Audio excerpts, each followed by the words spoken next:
अपने एपिसोड 1 में देखा था कि जिस बूढ़ी औरत की गंगा ने मदद की थी, वह बूढ़ी औरत कोई आम इंसान नहीं थी, बल्कि एक चुड़ैल थी जिसने गंगा को श्राप दिया था। अब आइए उसके बाद गंगा के साथ क्या हुआ था इस वीडियो के माध्यम से जानते हैं। आप लोग इस वीडियो में बने रहिए। ये श्राप तुम्हारे जीवन में तब तक रहेगा जब तक तुम सच्चे दिल से किसी बड़े संकट को दूर नहीं करोगी। उस दिन यह श्राप खत्म हो जाएगा। गंगा उस दिन के बाद से डर के साए में जीने लगी। हर बार जब वह किसी की मदद करने की कोशिश करती, लोग उसे गलत समझते। शादी के बाद भी जब वह अपने ससुराल आई तो उसने यह राज किसी को नहीं बताया। क्या मैं इस श्राप से मुक्त हो पाऊंगी? हर बार मैं सही होकर भी गलत समझी जाती हूँ। भगवान मेरी मदद करो। अब गांव में जो भी रहस्यमयी घटनाएं हो रही थीं, उनकी वजह से गंगा का डर और बढ़ गया था। वह जानती थी कि लोग फिर से उसे दोषी ठहराएंगे। मैंने कुछ नहीं किया रघु, ये सब मेरे साथ क्यों होता है? मैं जानता हूँ गंगा, लेकिन गांव वाले कुछ समझने को तैयार नहीं है। मुझे सच का पता लगाना होगा। गंगा की इस स्थिति ने उसे कमजोर और असहाय बना दिया था। गंगा का यह श्राप उसकी जिंदगी में बड़ा तूफान ला दिया था। क्या वह अपनी सच्चाई साबित कर पाएगी या यह रहस्य और भी गहरा होगा? गांव के बीच एक अजीब सा सन्नाटा था, लेकिन इस सन्नाटे के पीछे एक बड़ा तूफान छिपा था। खेतों का जलना, कुएं का सूखना और बच्चों का बीमार पड़ना, इन सब घटनाओं ने गांव वालों को हिला कर रख दिया था। लोग दहशत और अंधविश्वास में डूब चुके थे। धीरे धीरे सारी उंगलियां गंगा की तरफ उठने लगीं। जब से ये गंगा हमारे गांव में आई है, तब से ही हमारे गांव की बर्बादी शुरू हुई है। हाँ, वो चुड़ैल है। मैंने खुद उस रात में अकेले कुएं के पास देखी थी। वो वहाँ कुछ कर रही थी। गांव के लोग पंचायत में इकट्ठा हुए। उनकी आवाजों में डर और गुस्सा साफ झलक रहा था। हम इस मामले को हल्के में नहीं ले सकते। ये गांव की सुरक्षा का सवाल है। हम एक पंडित जी को बुलाएंगे जो सच्चाई का पता लगाएंगे। इधर घर में गंगा सहमी हुई बैठी थी। रघु ने उसे सांत्वना देने की कोशिश की। मैंने कुछ नहीं किया रघु, ये सब मेरे साथ क्यों होता है? मुझे पता है गंगा, लेकिन गांव वाले तुम्हें दोषी मान चुके हैं। मुझे कुछ करना होगा। रघु अपने बचपन के दोस्त शिवा से मिला। शिवा, गांव वालों को समझाना मुश्किल हो गया है। गंगा को बचाने के लिए हमें सच का पता लगाना होगा। हाँ, क्यों नहीं, चलो हम दोनों सच का पता लगाते हैं। पंडित जी को बुलाया गया। गांव के लोग गंगा के घर के बाहर इकट्ठा हो गए। हमें सच्चाई का पता लगाने के लिए गंगा का परीक्षण करना होगा। यह केवल अग्नि परीक्षा से ही संभव है। गांव वालों ने सहमति दी। गंगा को पंचायत के सामने बुलाया गया। मैंने कुछ नहीं किया, यह सब गलतफहमी है। अगर तुमने कुछ नहीं किया तो तुम्हें डरने की जरूरत नहीं है। पंडित जी ने गंगा के हाथ में एक दीपक जलाकर रखा।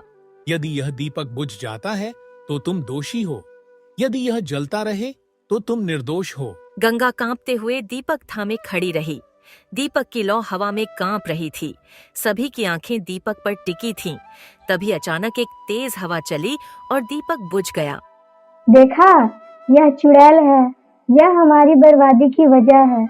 रघु और शिवा ने गांव वालों को समझाने की कोशिश की। दीपक बुझना हवा की वजह से भी हो सकता है। गंगा पर बिना सबूत के आरोप लगाना गलत है। हाँ, हमें सोचना होगा कि ये घटनाएं क्यों हो रही हैं। गंगा को दोषी ठहराने से कुछ नहीं बदलेगा। लेकिन गांव वाले मानने को तैयार नहीं थे। हम गंगा को गांव से निकाल देंगे। इससे गांव की परेशानी खत्म हो जाएगी। गंगा ने आंखों में आंसू लिए एक बार फिर सबको समझाने की कोशिश की। मैं निर्दोष हूँ। भगवान भी मेरी सच्चाई जानते हैं। एक दिन सबको सच का पता चलेगा। पंडित जी ने कहा कि गंगा के घर की ओर जांच करनी होगी। उन्होंने उसके घर में कुछ अजीब चीजें ढूंढने की बात कही। क्या पंडित जी गंगा के घर से कोई ऐसा सबूत ढूंढ पाएंगे जो उसे दोषी ठहराए, या फिर कोई नई सच्चाई सामने आएगी? पंडित जी ने गंगा के घर की जांच की, लेकिन उन्हें कोई ठोस सबूत नहीं मिला। यह बात कुछ गांव वालों को और बाकी गंगा के पक्ष में खड़े लोगों को चौंकाने वाली थी। इसके बाद गांव वालों ने ज्योतिषी मोहनलाल को बुलाने का फैसला किया, जो अपनी शक्ति और सटीक भविष्यवाणी के लिए जाने जाते थे। गांव की चौपाल पर ज्योतिषी मोहनलाल ने आते ही कहा, यह मामला सिर्फ अंधविश्वास का नहीं है, यहाँ कुछ अदृश्य शक्तियां काम कर रही हैं। हमें गंगा का अतीत खंगालना होगा। गंगा घबराई हुई खड़ी थी। पंडित जी, मेरा अतीत मुझे चैन से जीने नहीं देता। अगले दिन ज्योतिषी रामलाल बाबा ने ध्यान लगाकर मंत्रोच्चार किया और एक अद्भुत रहस्य का पर्दा उठाया। गंगा को एक चुड़ैल ने श्राप दिया था। वह श्राप था कि गंगा जिस गांव में जाएगी वहां आपदाएं आएंगे। लेकिन यह श्राप उसकी गलती नहीं थी। उसने उस चुड़ैल की मदद की थी और उसी ने उसे यह श्राप दिया। गांव वाले चौंक उठे। अगर गंगा निर्दोष थी तो उसे यह श्राप क्यों दिया गया? क्योंकि वह चुड़ैल गंगा की मदद के बावजूद अपनी आत्मा को शांत नहीं कर सकी। उसने अपने गुस्से में श्राप दिया था। मोहनलाल ने बताया कि श्राप को तोड़ने के लिए एक बलिदान देना होगा। श्राप तभी टूटेगा जब गंगा अपनी जान की बाजी लगाएगी, लेकिन इसका तरीका अलग होगा। गंगा को गांव के हित के लिए अपनी आत्मा त्यागनी होगी। गंगा ने बिना झिझक कहा, अगर मेरे बलिदान से गांव वालों की परेशानी खत्म होती है तो मैं तैयार हूँ। लेकिन गांव वाले अभी भी गंगा पर भरोसा नहीं कर रहे थे। ये सब पंडित की कहानी हो सकती है, हम इस पर विश्वास क्यों करें? हमें यकीन नहीं है कि गंगा सच बोल रही है। हो सकता है ये सब ड्रामा हो। रघु और शिवा ने गांव वालों को समझाने की कोशिश की। आप लोग देख रहे हैं गंगा अपनी जान देने को तैयार है। क्या अब भी आप उसे दोषी मानेंगे? गंगा ने कभी कुछ गलत नहीं किया। बलिदान की शर्त को मानकर वह गांव के लिए लड़ रही है। गंगा ने आंसुओं में डूबी आवाज में कहा, मेरे जीवन एक श्राप बन चुका है, लेकिन अगर मेरे अंत गांव की भलाई के लिए हो तो मुझे खुशी होगी। बस मेरी एक आखिरी ख्वाहिश है कि आप लोग मेरे पति रघु और मेरे दोस्त शिवा को दोष नहीं दे। गांव के लोग भावनात्मक और दुविधा में पड़ गए।